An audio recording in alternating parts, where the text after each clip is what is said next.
Welcome back, one and all, to another Johnny Torch Live broadcast. The Johnny Torch Live program coming to you here from high above the metropolis below in stately Torch Tower. Today is January 19th, so it's been a couple of weeks since the new year started, but we haven't done our traditional ranking all the movies that I've seen in the past year. And this year we're going to incorporate it with the same video of all the films that I'm looking forward to in the present year, 2019. We're going to rank them too. We're going to do them back to back, as it were. So we're expecting to be running for about an hour here, another long broadcast today. Be sure you check out our most recent Torch News Roundup. It was personally, I think, one of my favorite Torch News Roundups that we did. We went through the Spider-Man Far From Home trailer. You can hear all my sterling comments about that spectacular trailer. And just a lot of fun news that came out in the past couple of weeks. First off, I want to admonish you to hit that subscribe button if you haven't already. And I want to thank all my recent subscribers. I got some new subscribers. We're gonna shout out to them for a second here. Let's start the show with the shout outs. Let's see. We have a bunch of new subscribers just showed up. Let's see. We've got Lawson Allen. I want to thank you for joining the team. Angelo Diaz as well, within the past month, subscribed. So much thanks to you. Let's see. We also have some comments. Well, this is kind of long. I'm going to I'm going to save that for a different broadcast. But yeah, there's some cool stuff going on here in the Johnny Torch Live family. So thank you once again for all of my new subscribers. And I want to thank you all for checking out my comic, The Adventures of Bullets Bourbon Private Eye. As you can see the icon there, the logo in the middle of your screen. We just got issue 5 out about a month ago, probably a month ago to the day. So it's still fresh in the minds and hearts of everyone who's read it. The 6th issue, I'm just about to get ready to embark on the coloring. Thankfully, I just got through inking it. Took it to the printer a couple days ago, and now we are in the process of coloring it, which is going to be very exciting. We're going to have the conclusion of the When the Night Comes story arc, and this issue is, in fact, called When the Night Comes. I don't think you can have a story arc without one of the issues with the same name as the arc, right? You have to have that. All right, so again, thank you to all the new subscribers, and I want to also remind you to check out the link in the description below for my comic, The Adventures of Bullets Bourbon Private Eye. Lots of exciting stuff happening here in the world of Bullets Bourbon, and you're not going to want to miss any of it.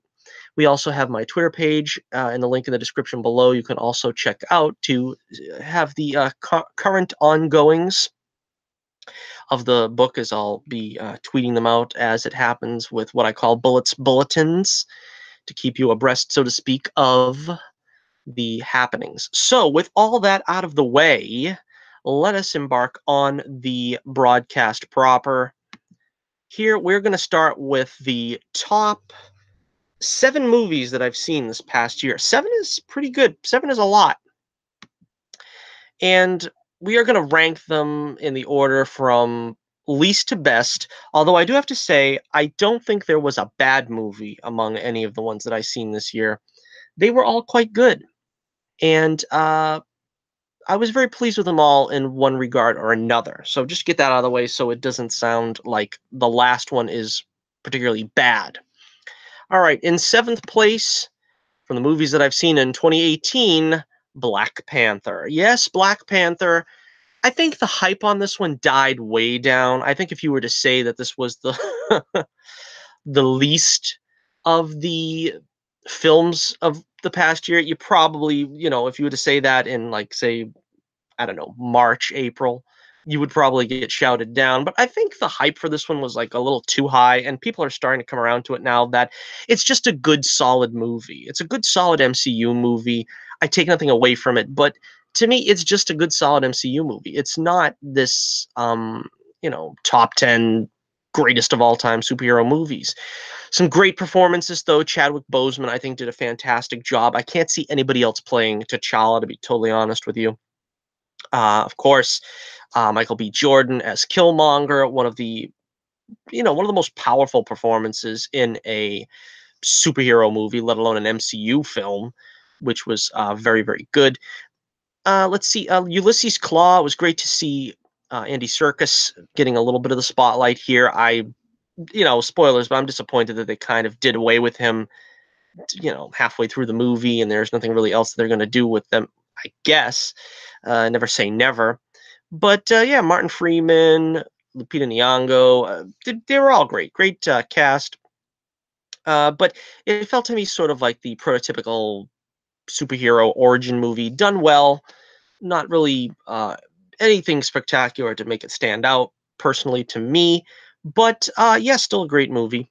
And number 7. Okay. Number 6 of the films I saw in 2018, we have Michael B. Jordan showing up again as Adonis Creed in Creed 2. I was not sure if I wanted to put this one in 6th place or 5th place, to be totally honest with you, but I'm going to have to say that the film, although I really, really enjoyed it, and I know people seemed to be on the fence on this one, they kind of either liked it a lot or were ambivalent towards it as if it wasn't really that great. I liked it a lot when I saw it. I personally, now having been 2 months removed, I couldn't tell you too much about it other than it was, again, sort of a prototypical story where the hero tries, fails, comes back, tries again, and wins. Again, there's nothing wrong with that. That's what a lot of people who are defending Creed 2 said was, there's nothing wrong with having a pretty basic, straightforward story. But I do kind of think, in retrospect, maybe they could have took a few more chances with it. For instance, I think we only got one scene between Stallone and Lundgren, Rocky and Drago, Ivan Drago. I kind of wish more was done with that, and some of it was a little long paced kind of. I kind of thought maybe a little more could have been done with it, which placed it a little bit lower on our list. So in 6th place, Creed 2, but again, still a stellar movie. I think I gave it like 4.5 stars. So again, it's a definite must watch, particularly if you're a fan of the Rocky franchise. And I think it was better than Creed 1, which again, Creed 1 was good, but this felt more in line with sort of the Rocky franchise. Again, because of course Stallone wrote it, intended to direct it, but that's another story. But I think, yeah, it's a worthy film in the Rocky franchise, so you should definitely check it out. All right, so that was number 6. Number five on our list is Venom. Venom, yeah, I wasn't sure how high or low to put this one. It's a strange movie because it's a film that really shouldn't work. It really shouldn't. You shouldn't be able to do so much with Venom without Spider-Man, but I think it probably is on the shoulders of Eddie Brock here, Tom Hardy, that made this so successful. He really took this character and ran with it when, a lot of people would probably say, there's only so much you can do with a split persona type character of Venom, because Venom, of course, is an anti-hero. He's not really someone that you would think could carry his own movie. But again, the personality of Eddie Brock with Tom Hardy portraying him, he seemed to give it the kind of allure that, again, I don't think another actor would bring to it. I think he was the right choice and really brought a lot to the table when it came to making this film a success. And again, this film is strangely rewatchable. I I've only watched it once since I got the Blu-ray, but to be totally honest with you, if you were to give me a choice of any of the movies to watch from last year, I probably would put this one on. I would probably want to watch this one again because it is so interesting. It's a very strangely captivating film, and there's a lot of action. It's sort of a throwback to sort of the early superhero renaissance in the late 90s, early 2000s, sort of between Blade and X-Men, first Spider-Man, that kind of era. It feels like something that would have fit in well then. And I don't know, it's really very enjoyable. And if you haven't checked it out, you should check it out. You owe it to yourself to at least uh, draw your own conclusion on Venom. All right, that was number 5. Number 5, Venom. Number 4, this is probably a controversial pick to be this high on the list. I didn't have as much problems with this film as many did, but Solo, a Star Wars story, the Solo prequel, the Han Solo prequel, I actually enjoyed this one quite a bit. Aaron Alden Ehrenreich, I mean, excuse me. Um, I thought he pulled off a young Han Solo very well. The introduction to Chewbacca, it felt very much because, of course, it was co-written by Lawrence Kasdan. It felt very much in keeping with Star Wars. It didn't feel wildly out of place. Jonathan Kasdan, of course, kind of, at least we think, would be the one responsible for some of the kind of stupid things that are in the film, such as L7 and Lando's strange non-platonic relationship with it. Kind of strange. No, let me rephrase that. Very strange, very weird. Um, some of it also kind of strange that they set up Kira to take out the villain at the end of the film. Again, Disney Star Wars is not great Star Wars. It's barely good Star Wars, but I think this film was good Star Wars. It did kind of evoke the feeling of, and again, I think that's a lot of it is down to Ron Howard. A lot of people are still smarting over Lord and Miller not getting to do their version, but I think sort of the old school charm of it goes back to Ron Howard. And I think, like I said, I kind of can imagine a lot of this stuff happening. Sort of the the um the Oliver Twist esque upbringing of Han Solo, the sort of girl that he left behind, the flunking out of the Imperial Academy type stuff. All that stuff did feel like it was pretty well represented. So I can't say this film was a total failure. It appealed to me on a lot of those levels. The interaction between Donald Glover as Lando Calrissian with Han Solo again also felt very natural. Just some of the lousy stuff like L37 and again sort of downplaying Han's role at the end with the battle between Kira and uh what was Bettany's character's name? I can't remember. Paul Bettany's character. But again, like I said, I enjoyed it. I think out of the films that I've seen this past year, this one did sort of rank up there as a decent watch. And if you haven't seen it, I'd say give it a shot. Just for context, I'm not a big fan of the Disney Star Wars films. I think Rogue One was serviceable. I thought it was really good in this kind of caliber as an ancillary piece. You know what I mean? It's a piece of the puzzle that is not essential. The Disney films are non-essentials, unfortunately, but pretty much the case. I mean, you don't need to watch Solo when you're watching the Star Wars marathon. You have to watch episodes 1 through 6, but Solo and Rogue One are not really essential viewing. They're just fun diversions. And I think part of the problem is a lot was expected of episodes 7 and 8, and they were complete disasters. They did not come to pass well. Arguably, episode 7 is watchable at least, because they haven't or they hadn't completely ruined the character of Han Solo, although they desperately tried. But he did seem somewhat reasonably accurate to the original trilogy. Luke Skywalker, unfortunately, quite the opposite. And I don't know. We'll talk about episode 9 when we get to the next half of the show. But yeah, at least for now, let's just say Solo number 4. I thought it was a pretty decent watch, and I think you should check it out. It left us on a cliffhanger that I really hope we go back to, but I'm doubting we're going to go back to. I think it would set up the Obi-Wan movie, let's put it that way, but I don't want to spoil it for those of you who haven't seen it. Okay, of course, if you haven't seen it, you're probably not going to at this point. All right, number three, again, a highly controversial pick, but number three on our list of ranking the movies I saw in 2018, number three is Infinity War. Yes, Infinity War only reaches number three on my list. It wasn't quite the to-do that I was hoping for, I guess.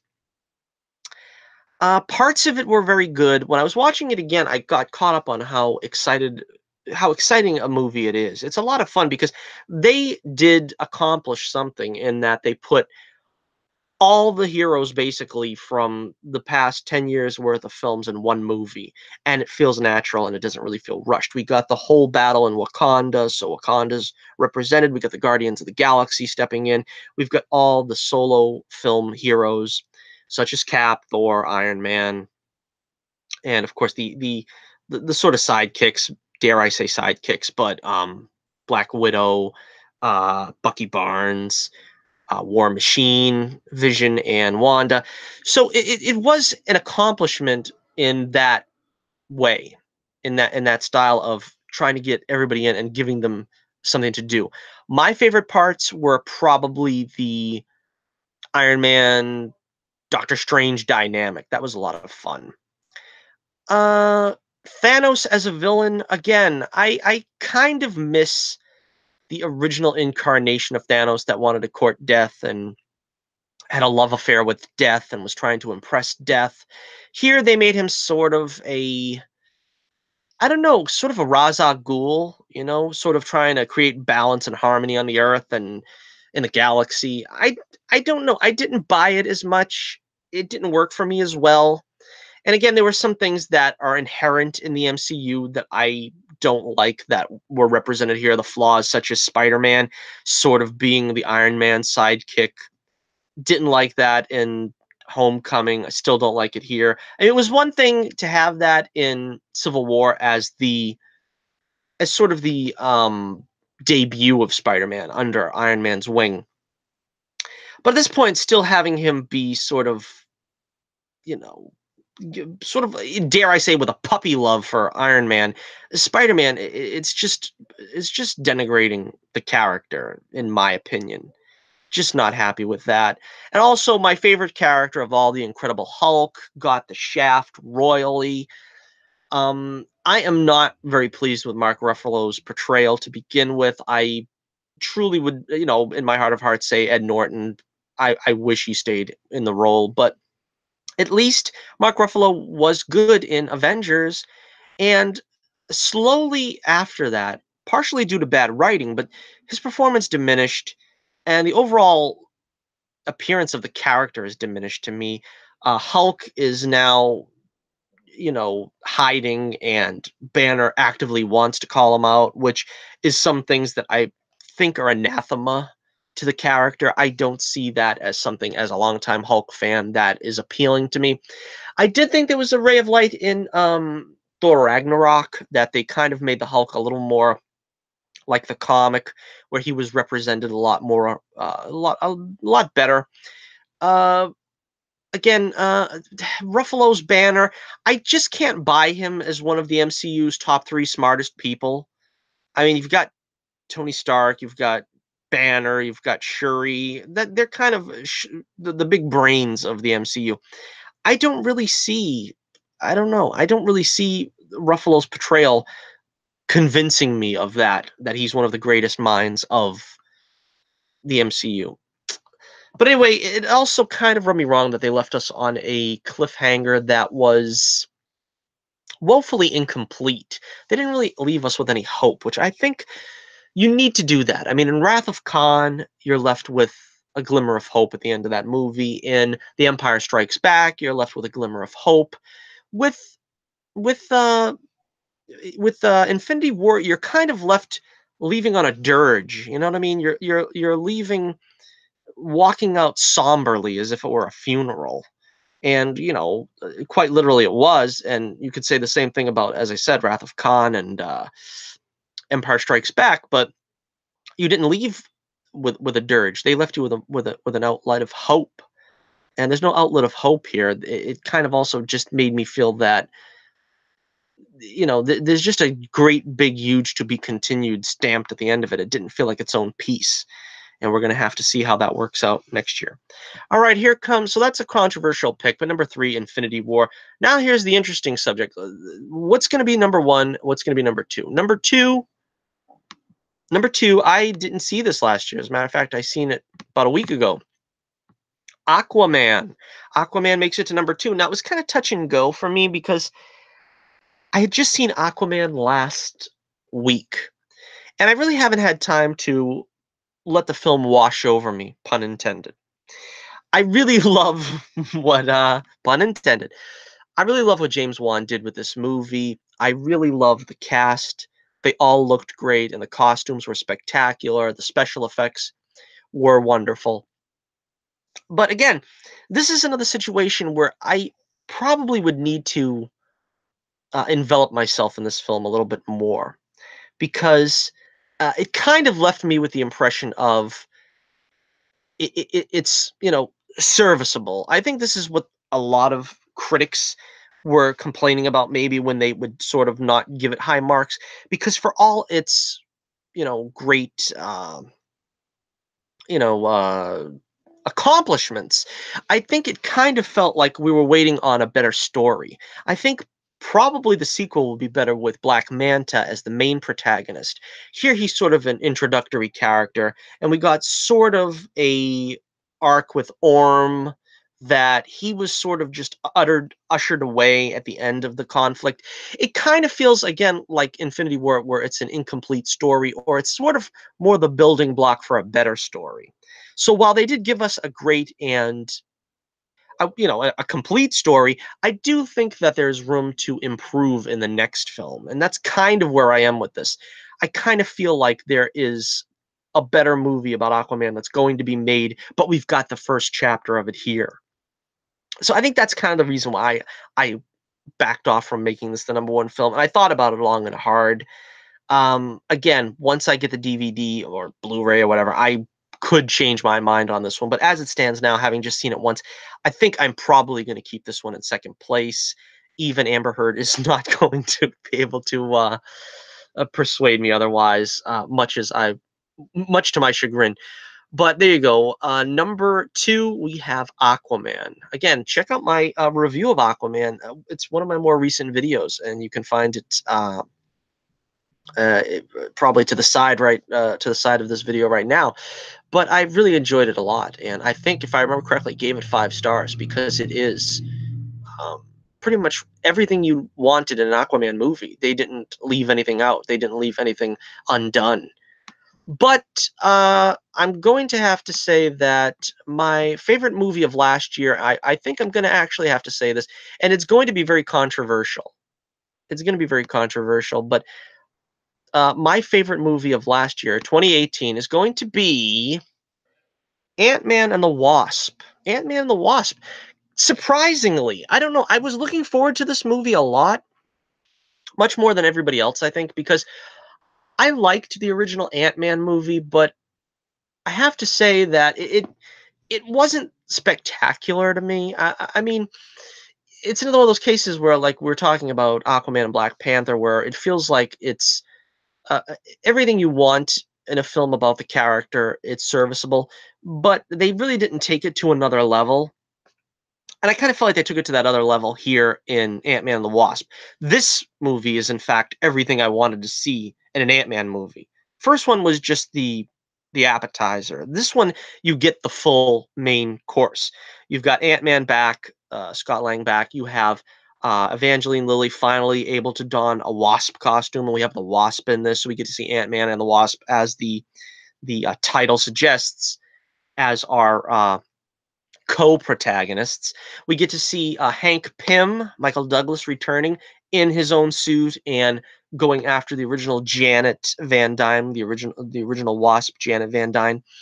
So again, it it brought everything together that I was hoping for in the first movie. You still get the cool stuff, Michael Pena, of course, and the David Del Masterson and Ti. They come back and they have a sort of more muted presence in this one, which is in a sense a little disappointing. I mean, I think they could have made a little more of those characters, but they were a lot of fun. I thought the sort of the Southern gangster. I remember mentioning that in my review. The Southern gangster character, which probably a lot of people just found to be, underwhelming, but he felt like an A-team villain, which was pretty funny to me. And to have Luis and that crew having to mix it up with them was pretty funny. I thought the action was superb, special effects were superb again, going into the quantum realm, and Michelle Pfeiffer looked fantastic, of course, as the original Wasp. So again, this one it kind of surprised me as much as anyone else. Where I find this is of the last few MCU movies, this was the most enjoyable to me. I think since probably Doctor Strange. Doctor Strange I found very interesting as well, and it kind of dipped after that. And a lot of people I think are getting afraid that at this point maybe it is going to be a dip in.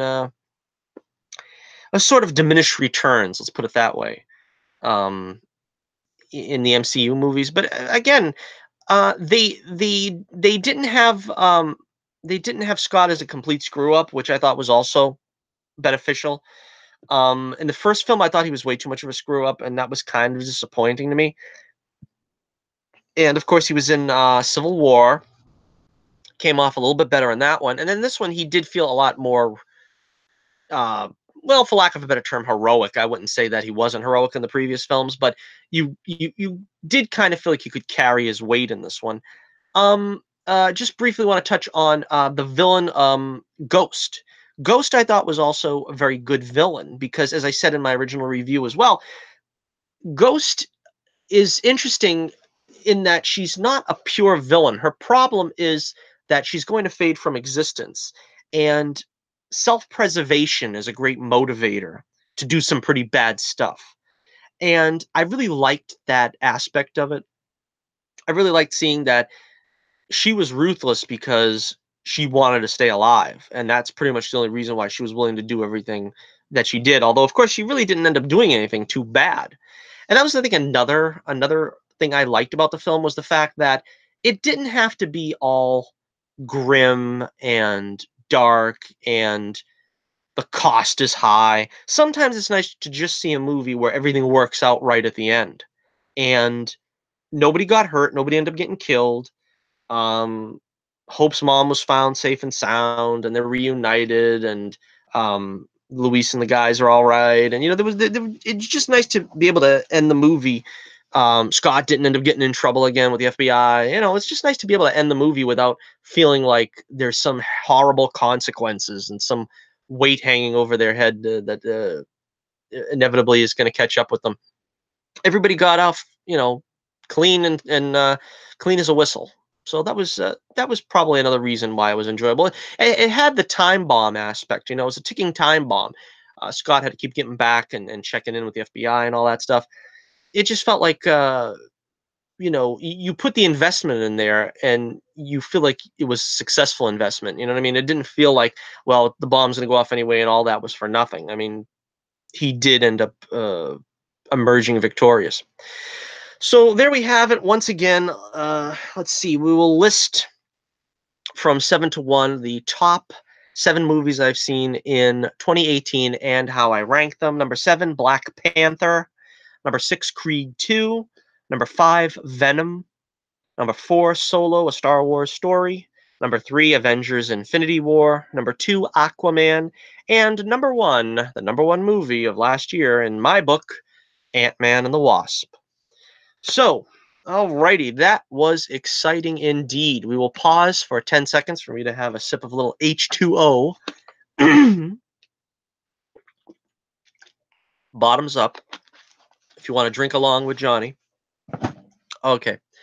Now we'll get to the second half of the program, tonight's broadcast. We are also going to look at the top 9 movies, the 9 movies that I'm hoping to see in 2019, this very year. There are 9 movies.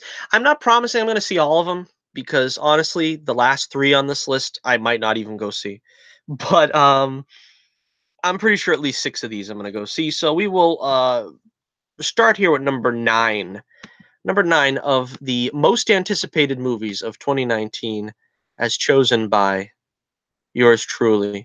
Number 9, The New Mutants. New Mutants. This is a film by Fox that has been kicking around for about 3 years. I think they literally finished production on this film about a year ago, and they keep monkeying around with it and pushing it back. And because Fox is now, of course, as everybody knows, it's owned by Disney, and there's no real impetus for them to put these films out. This one and Dark Phoenix, which we'll talk about in a little while, but New Mutants is last on the list because I honestly don't know any of these characters. They're characters from the X-Men universe, but they're like a junior group. They're teenagers, and in this film, they are in, I think, a sanitarium to treat or cure mutants, and it's supposed to be like a horror movie, which is something again that kind of turns me off. I'm not really that big on horror movies. And originally it was going to be rated R, but I think ever since Disney bought Fox, they did some extensive reshoots and they're going to make it a little more family friendly. So again, maybe I'll give it a try, but I don't know. Like I said, I don't know any of these characters. These are all comic book characters, but I, I'm not familiar with them in the least. But we'll see. Uh, New Mutants will be out August 2nd. That's at least the plan as of now. New Mutants is number 9. Excuse me, number 9. Alrighty, let's see. Number 8. Number 8. This is an interesting one. Again, I'm not too sure about it because we really don't know anything about it yet. But number 8, Sonic the Hedgehog the movie. Now, this is very curious to me. My brother's a bigger Sonic guy than even me, but I've always been kind of a fan of Sonic the Hedgehog. Some people are saying that the design for Sonic in this film is going to be pretty bad, and you can tell by the silhouette here, it doesn't really look quite as cartoony. But yeah, I like the original cartoon with Jolly White as the voice, and it was originally called Sonic the Hedgehog, but it was the it wasn't the scratch and grounder version. I'm not talking about the scratch and grounder version. I'm talking about the one with Princess Sally and Roder and Antoine and Bunny Rabbit. That was the one that I was most fond of, and I was hoping that maybe they would do something with that. But this apparently is going to be a live action film with a computer generated Sonic. He's going to interact with some deputy sheriff or something. I don't know. And of course, the insane, the crazy Jim Carrey is going to play Dr. Robotnik or Dr. Eggman. I don't know exactly how they're going to name him. I've seen it both ways. It's probably going to be Eggman because I think they're doing the more Japanese original version of it. But yeah, it's nice to see crazy Jim Carrey getting back into doing something other than painting hideous looking pictures and saying weird stuff online. But yeah, Sonic the Hedgehog will be out November 8th. So again, we got quite a ways to go with that. They haven't even gotten that into high gear. So that's number 8, Sonic the Hedgehog. Well, we'll see how that goes. Again, I'll see how it looks and judge on the trailer. But on the merits of what I heard, I don't know. Don't sound that great. All right, coming up in number 7. Number 7, this is Joaquin Phoenix's Joker origin movie. As far as I know, just going to be called Joker. And as we were talking about in the last live broadcast, the last Torch News Roundup, uh, they're talking about it being sort of politically leaning, where it's going to be a commentary on, I don't know, Trump America, the Trump presidency, or whatever, and it's going to be sort of a cross between Taxi Driver and King of Comedy. Like I said, I like King of Comedy. I wouldn't mind seeing a sort of a weirder take on this, but I've lost a lot of interest hearing how it's going to be political for one thing, and I also lost a lot of interest in the fact that it's probably going to be rated R, which means it's going to be uber violent, and it's just it does seem that they're going to make this Joker as creepy as possible as well, which is something that I also don't really like when they do that with the Joker, because I don't think you need the demented, perverted Joker. to be successful. Again, a lot of people say, what do you need with a Joker origin movie when the Joker really doesn't have an origin? Nobody knows where he came from, and it's sort of the gimmick of the character is that he tells different stories, sort of a la The Dark Knight, and he tells a different story every time about his origin, none of which are usually true. I mean, only he knows if one of them are. But and the other thing is you don't have Batman. I think there's been hints that maybe there'll be something about Batman in the film, but we've already heard that Thomas Wayne, I think, is going to be cast in it. I think they were trying to get Alec Baldwin to play Thomas Wayne, but he bowed out. So again, this is strange because we've got a 40-year-old Joker and Thomas Wayne is still alive, which means by the time Bruce Wayne grows up to be Batman, we're going to have a 60-year-old Joker, which is kind of strange. So again, this is sort of like a standalone piece. I don't know. This is something I might just wait for on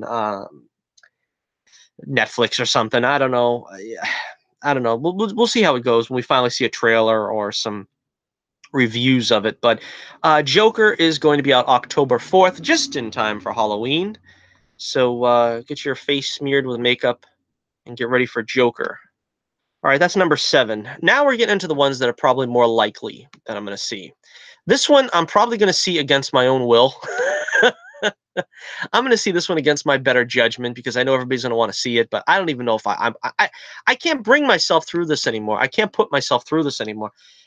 Number 6, Episode 9, the as yet untitled Star Wars movie that's been in production for quite a while. No title yet. All we know about it is that it is going to be allegedly the final film in the Skywalker saga. It is going to wrap up the fate of Luke Skywalker, which apparently he may still be dead or not, but Mark Hamill is going to be in the film. He is going to at least portray a Force ghost, we imagine, if not come back in the flesh. We have Billy D. Williams finally joining the cast now that they have no one else, now that Princess Leia is gone, Carrie Fisher's untimely death, Harrison Ford killing off Han Solo per contract in the first sequel film in the Force Awakens. So all we know is basically we're going to wrap up the story of Rey, Kylo Ren, supposedly Poe and Finn, and I guess Rose Tico, even though I don't think she's even been mentioned in any of these promotional materials. But yeah, I have absolutely no hope for this. I don't know what's going to happen in it. I don't know what it's going to be about. I don't know how they could possibly salvage it. Of course, they brought J.J. Abrams back because he did The Force Awakens, and then they gave it to Roundhead Ryan Johnson, who ended up destroying the franchise with The Last Jedi, polarizing the fan base, as you all know. And so I forget, what is it? Colin Trevorrow, I think, was supposed to do this film. I think he did one of the Jurassic Park films. And he bowed out when he saw just how badly Ryan Johnson had mangled the Star Wars franchise. J.J. Abrams brought back to try to salvage it and to hopefully reunify the fan base and try to give us at least put a happy face on the end of this Star Wars franchise. The saga films, at least. Although I'm pretty sure they're going to try to go back and do episodes 10, 11, and 12 at some point, because that was rumored at some point by George Lucas back in the day, although I'm pretty sure he only had 9 intended. But yeah, I don't know. I don't know what to say here about this one other than the only way they can salvage it, if they want to salvage it, they're going to have to bring back Luke Skywalker in the flesh. I already did a video about this, so I'm not going to go, in detail here. But if you want to look up my top 10 ways to salvage episode 9, but they're going to have to bring back Luke Skywalker in the flesh, and they're going to have to show us Luke Skywalker in action as a Jedi Master. I don't know how they're going to retcon his behavior in the last film. I don't know how they're going to explain away his death. They could just say that he dematerialized in the Force and then rematerialized in the Force. Something that, as I said before, George Lucas was toying with in the original drafts of the original films. So it could be done. So bring back Luke Skywalker, give him a prominent part here, salvage his character. I know that would make Mark Hamill happy because this is his baby. He's the only one, I think, of the original cast that really wanted to do these films and was really hoping to do these films and go out on a high note.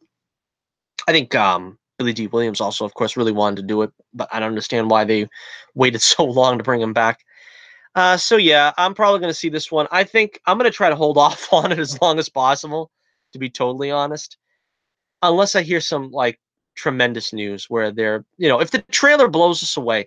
Now, let's be honest, the trailers for the first two sequel films, episodes 7 and 8, they did not hold back on what those movies were. They showed exactly what those movies were. It was a movie focused on Han Solo and a movie focused on Luke being a bleep. And so I think when I see the trailer for episode 9, I will be able to determine, given what I see, if it's going to be what it looks like. If it looks like it's going to be exciting and it looks like Luke Skywalker's back in action and it looks like they put Lando behind the controls of the Falcon or something, I will probably see the movie on opening week. But if it's going to look like the adventures of, Finn putzing around the universe and, Ray doing the training thing or whatever, I don't care anymore. Quite frankly, I honestly lost heart. I was discouraged with the Force Awakens, and I completely lost heart with the Last Jedi. So there you have it. It's surprisingly higher than some of these others. That goes to show you just how bad those others might be. But in the sixth slot, we have Episode 9, Star Wars Final Saga movie, and that is the biggest shame. That is the tragedy. If you can get me to put in my most anticipated movies, the last Star Wars movie, if you can get me to put that in sixth place, they done screwed up. They done lost with the fans, because number one should always be Star Wars, a saga film at least. I mean, I might not get excited over Rogue One or something like that, which has like a peripheral tie to the Star Wars universe as a whole, but the film that is supposed to close out the Star Wars saga, the most anticipated movie probably of any Star Wars fan in their whole lifetime, that I've got it in sixth place. That really says something. That's sad. All right, something equally as sad. I'm only slightly more excited about this film,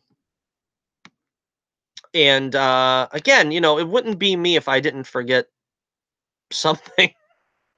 So let me pull this up here. Here we go. I forgot to open this one. This image for our number 5 anticipated film in 2019, this very year. Or if you're watching this in retrospect after the fact, it was in 2019. Yep, Spider-Man Far From Home. We just did a whole trailer review of this one for the first trailer coming out this past week. Spider-Man Far From Home. I do not like Disney Spider-Man. I am not looking forward to this film very much, to be totally honest with you. I am not going to break down the whole thing all over again. You could check out the trailer review for that.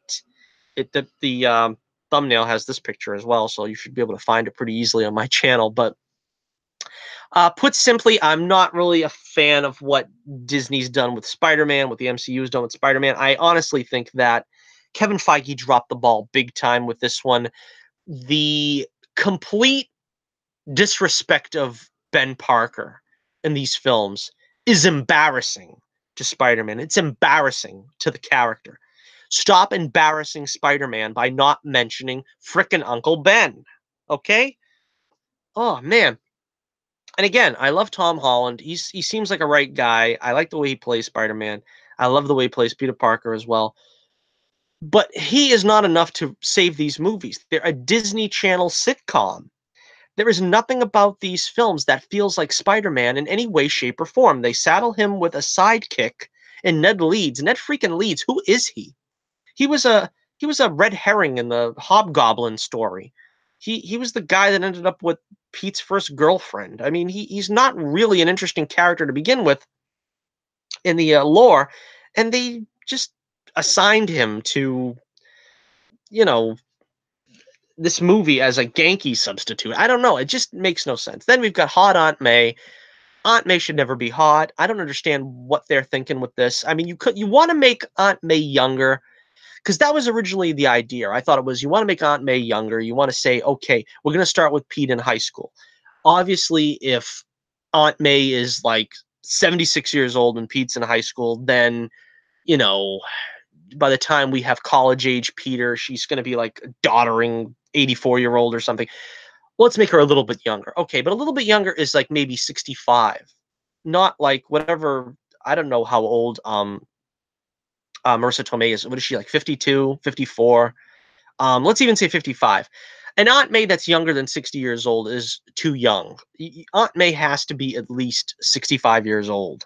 You want to make her a little bit younger, you make her 60, but you don't make her any younger than 65, honestly, because she has to look like a senior citizen.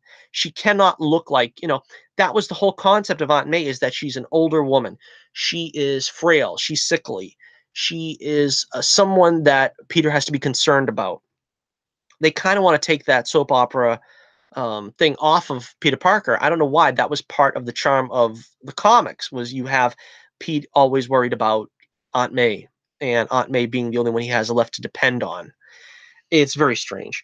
Also, again, they cut ties with a lot of important characters, such as J. Jonah Jameson. I get that J.K. Simmons was great, but he's not the only actor to be able to play J. Jonah Jameson. I said Tom Hanks would be great. I'm sure there's other actors out there, if I stopped and gave it a thought, that would play a great J. Jonah Jameson. Or get J.K. Simmons back. I mean, I don't know if I like that cross pollination idea, but I wouldn't complain if they honestly got him back. They screwed up Mary Jane. I don't like the character of Michelle, and that's our MJ for this. I mean, I would prefer Judy. What was her name? Julie in the 70s TV show, where she was sort of like the Mary Jane. She was a rival photographer or something. She felt more like a Mary Jane in the in the current comics than this version of MJ does in the MCU. So they completely ruined her. They don't have a Gwen Stacy, which would be where you start one of these films with young Peter Parker, where he's still you know, in the Gwen Stacy years. I know he didn't mean Gwen until the college, but I'm trying to say you want to introduce him to Gwen at this point. Maybe it would be all right. No Harry Osborn. How are they going to fit Harry Osborn into this? When are they going to try to fit Harry Osborn into this? Again, they're going to have a problem like with Webb's Spider-Man if they don't start laying the groundwork. I mean, they could put Harry in the college years, but again, you're waiting too long to establish things, I think, at that point. What am I looking forward to in this film? We've got Mysterio, Jake Gyllenhaal, who was the man that could have been Spider-Man back in the early aughts. Now he is playing Mysterio. The costume looks pretty good. I mean, we didn't really get a good look at him in all his glory, which is disappointing, but I'll go just to see Jake Gyllenhaal's Mysterio, and I think they're playing him pretty good. I just hope he keeps the fishbowl helmet on for most of the film. That's the problem when you get these name actors to play these villains that are supposed to be masked. You can't have the villains masked through the whole movie. So again, that's kind of disappointing. We got Nick Fury back, which is exciting to an extent, because we haven't seen a whole lot of Nick Fury lately. But I don't want a repeat of Pete idolizing him the way he did Tony Stark, Tony Stank. So I don't know. I don't know. I don't want to get my hopes up with this one. I am going to see it, but again, check out my trailer review if you really want to get down to the nitty gritty with my feelings. But again, it's like a Disney sitcom starring Spider-Man.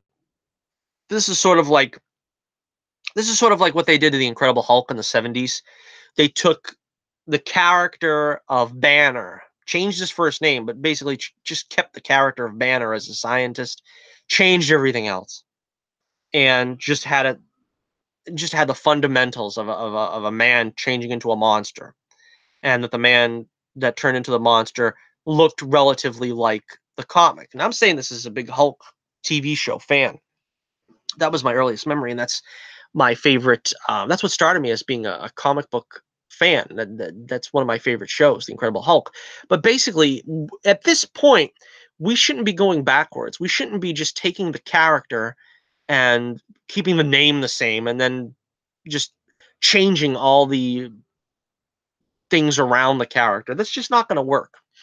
It's just not going to work, and it's not going to satisfy anybody. And I think that the web series, which was underwhelming, and at least the first film was terrible, the second film was underwhelming.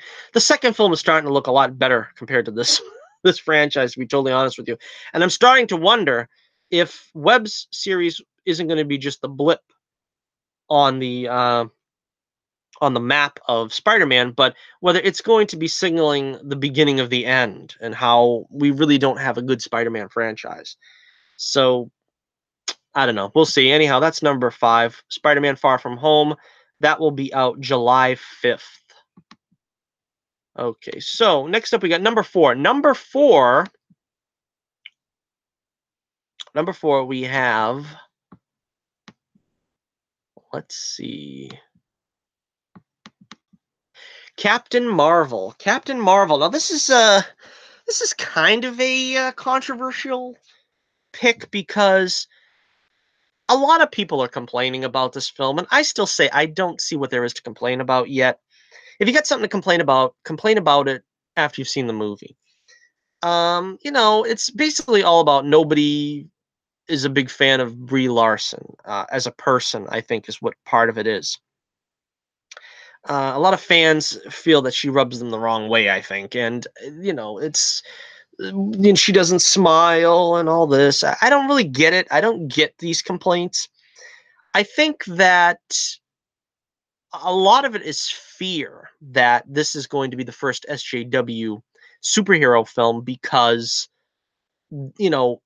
Captain Marvel has been abused so badly in the comics. Ms. Marvel, as she originally was abused so badly in the comics, going back pretty much all the way to the beginning. But um, in modern day, the butchification of Carol Danvers is something that it frightens many. But like I said, Brie Larson does not look like the butchified Carol Danvers.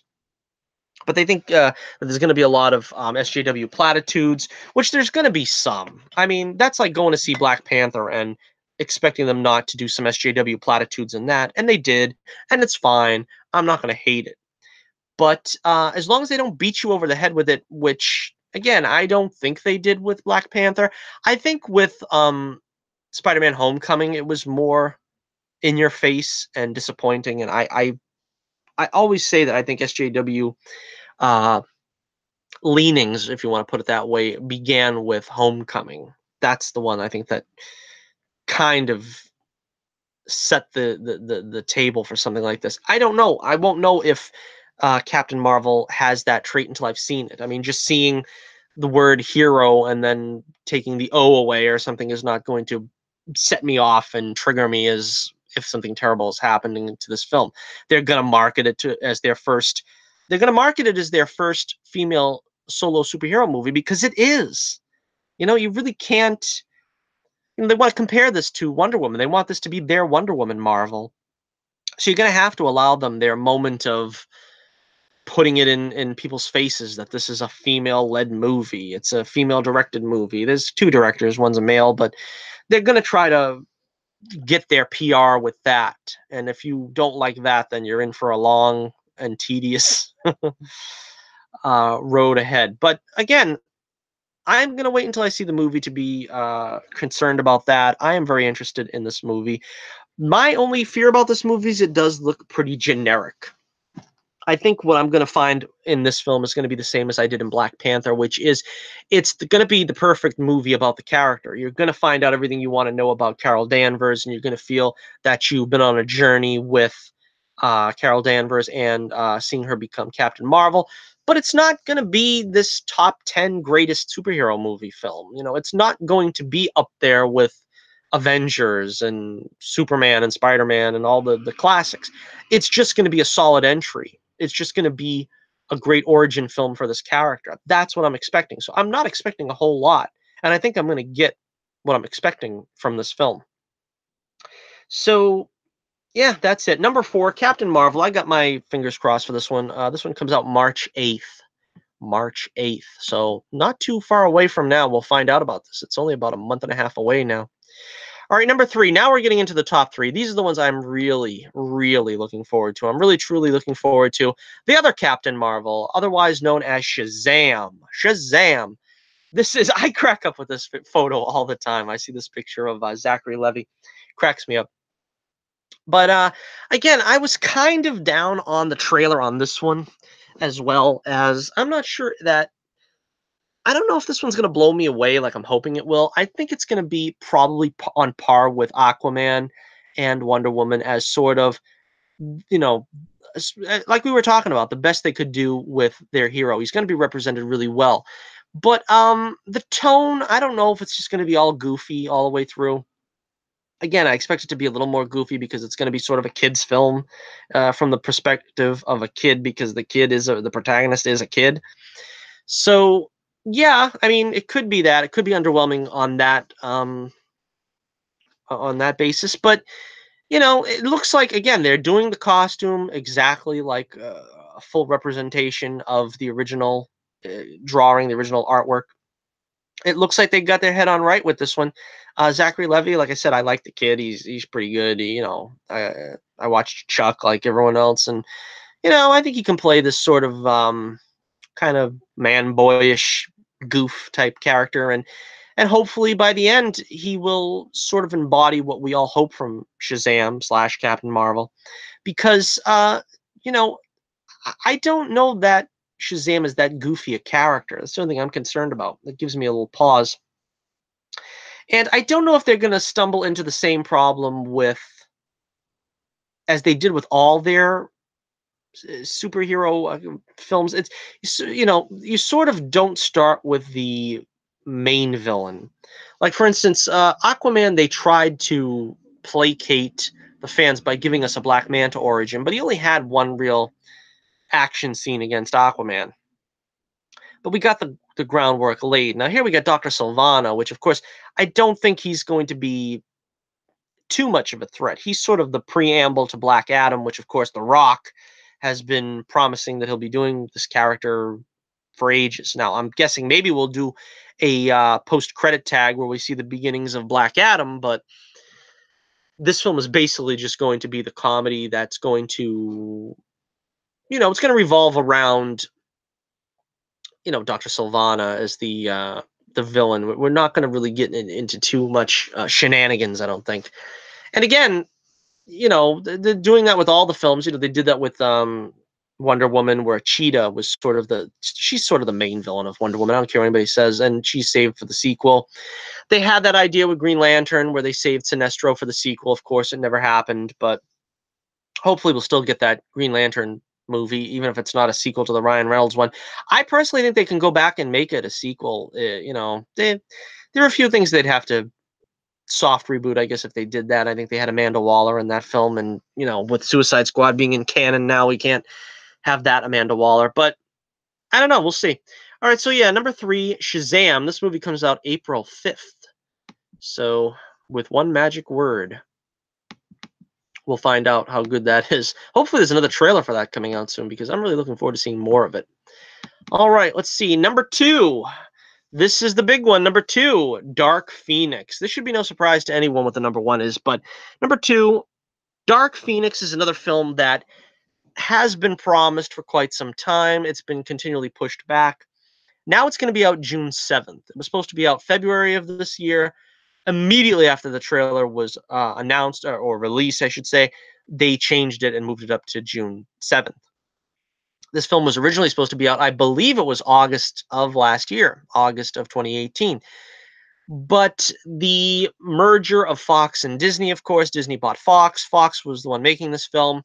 Fox sank an awful lot of money into this film, and a lot of bad press has come about it. A lot of people saying that it was in such dire shape that it needed multiple reshoots and a lot of extra money funneled into it to try to make it at least passable. Um, to be honest with you, I didn't hate The Last Stand and I didn't hate Apocalypse. The Last Stand was, I don't know, it was pretty good. I thought it was pretty good. I mean, it wasn't the perfect Dark Phoenix film, but I thought it was a good, I thought it was a decent capper to the original trilogy. Then we got First Class, which I thought was okay. It was good, not great. Then we got Days of Future Past, which I thought was excellent. That was phenomenal. I said that should have been an Oscar contending film. Then we got Apocalypse, which is first the first X-Men film we got that wasn't that great, particularly from Bryan Singer, who, amid all his allegations and problems, I'll just say that he made great X-Men movies. I thought all of his X-Men movies were either 5 stars or 4.5. This was the first one that was a cut below, but I think it was mostly because it was either too ambitious or not ambitious enough. I think they kind of had one foot in the let's recreate Days of Future Past, and then they also had one foot in the, well, let's go as big and broad as we can. And it kind of gave like a conflicted feeling about that film. So I don't know. But anyway, so I'm looking forward to this film an awful lot because I really like Sophie Turner as Jean Grey. I think she's going to bring a little bit something to this character that we haven't seen before. The problem is, and the fear is, they're going to probably story-wise bring us something very close to what we've seen before because we already were told, I believe Simon Kinberg is the director. We're already told that they're not going to stray too far from the established world. They're not going to go into space. They're not going to deal with, the Star Jammers and the Shah Empire and stuff. It's going to be very much ground based, and that was the original byline of the movie. Now, I'm not sure if at this point, with all the money funneled in, they're going to try to tweak it and make it seem a little bit more epic and space opera-y. I'm excited about seeing it. It might not be that great at the end of it all. We will have to wait and see just how good it is once it actually comes out. Again, we've only got one trailer, I think, out. Hopefully they'll get another one out pretty soon so we can have a little something else to go on. Jessica Chastain, I believe, is the mystery villain in this film. I said I think she's a personification of the Phoenix, maybe. I'm not sure. And the whole cast is returning. I'm a big fan of this cast. I really like Fassbender's Magneto, although I think he ran out of gas in Apocalypse. But still, he's a great actor in that role. McAvoy is fantastic. He's phenomenal as Professor X. I would like to see them continue on with him, if this should continue on. Although it's very likely that once the X-Men are folded into the MCU, this is not going to be part of it. Probably Hugh Jackman is not going to make a cameo because he is now officially out of the job. He has retired from Logan. Maybe that gives a chance for this new Cyclops actor to shine, give him a chance. Sheridan, I think is his name. I can't remember his name. Ty Sheridan, I think. He was pretty good in Apocalypse. It would be cool to see him carrying on here as Cyclops for the foreseeable future. That's something else I'm looking forward to. Jennifer Lawrence is back again. Not too sure about her because she kind of was phoning it in Apocalypse. She was a big part of the first two, but with Apocalypse, it really felt like she was phoning it in. I hope she really does better in this one. We'll see. I'm looking forward to it. We'll see how it goes. I'm really looking forward to seeing it though. So June 7th, Dark Phoenix. We'll see how that one goes. All right, and finally, as if there was any doubt, the number one film I'm most looking forward to and highly anticipating for 2019, Avengers Endgame. Yes, we are going to find out once and for all the final fate of most of these characters, if not all of these characters, whether they will return or not. We've got just every character that we had last time is going to be back, and we're going to find out how they're going to resolve the problems with Thanos and what Thanos did. Again, I don't know. I don't know. I have no idea what's going to happen. The only thing we know is that there probably is going to be some kind of time travel shenanigans. There's going to be some kind of quantum realm jumps. We know that Scott Lang comes out of the quantum realm, so that's probably going to factor into it somewhat. We got the first trailer. The trailer looks awesome. It's very exciting. Again, I was a little underwhelmed with Infinity War. I hope they can build on Infinity War and take it to the next level and really, really kick this one up. But I don't know what to expect. I don't know if they do in fact kill off Captain America and some of the other characters. I will be righteously indignant. I'm not sure. That's not what I want to see. I don't want to see Captain America killed off. You have to recast. Or if you just want to retire some of the characters, maybe you can retire a couple of them. I think you need in Avengers, you need Cap, Iron Man, and Thor. I don't really think that you do an Avengers movie without them, although they have done Avengers comics without them in the past. So yeah, I don't know what to say. I hope they redeem the Hulk. I hope they redeem Banner, and that I get the Hulk that I wanted and the Banner that I wanted, and I get to see the Hulk smashing up Thanos good. That's what I want to see. Smash up Thanos, but good. And hopefully that like I said, they'll survive. The main core cast will survive. Captain America, Tony Stark, and Thor. I'm pretty sure that they'll. I mean, I'm pretty sure that at least Robert Downey Jr. will renegotiate and come back in some capacity, either an Avengers movie or something. Hemsworth, he walked away from Star Trek 4, so I imagine they'd have to offer him a pretty good check that he'd be happy with. Evans, I think, is done. I think he probably is done. I think they can coax him back. I think he'll be back probably for, like I said, a Secret Wars movie, maybe an Avengers 5 that would be like a Secret Wars adaptation or something. They could probably coax him back for that, but I don't think you'll see him doing, cameos and side character things like Ragnarok or Homecoming. I don't think he'll be a supporting actor, but we'll see how it goes. We'll see what happens from here. I don't know. But I'm looking forward to Avengers Endgame most of all. Endgame comes out April 26th. A couple of weeks after Shazam. They padded a couple of weeks after Shazam to make sure that Shazam, I guess, didn't get trounced by Endgame. Because, if this isn't your most anticipated movie, I'd have to check you for a pulse. Because whether you liked Infinity War like I did, or loathed it, or loved it, you got to find out what happened and the resolution of this story arc, these characters, what happens to them, how do they defeat Thanos. This is what we need to find out. This is what we got to know. And that's my highest anticipated movie of 2019. So we'll go over them again quickly before we wrap it up today. Number 9, New Mutants. Number 8, Sonic the Hedgehog. Number 7, Joker. Number 6, episode 9, Star Wars Episode 9. Number 5, Spider-Man Far From Home. Number 4, Captain Marvel. Number 3, Shazam. Number 2, Dark Phoenix. And number 1, Avengers Endgame. So, thank you for joining me once again on the only way to spend your Saturday here with us on the Johnny Torch Live broadcast. If you would be so kind, please hit that like button, smash that subscribe button if you haven't already. We are trying to get to 100 subs. And we tried to last year, and we did pick up quite a few, and we're going to try to pick up even more this year.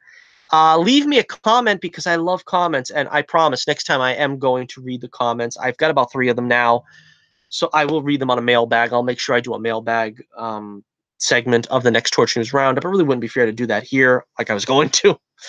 But yeah, so check out the link in the description below. You can check out my comic, The Adventures of Bullets Bourbon Private Eye. Check out my link to my Twitter page and join in the fun there. Become a follower and see all the action for yourself. And so, until next we meet, this is Johnny Torch reminding you once again, keep the flame burning brightly, and I'll be with you again real soon.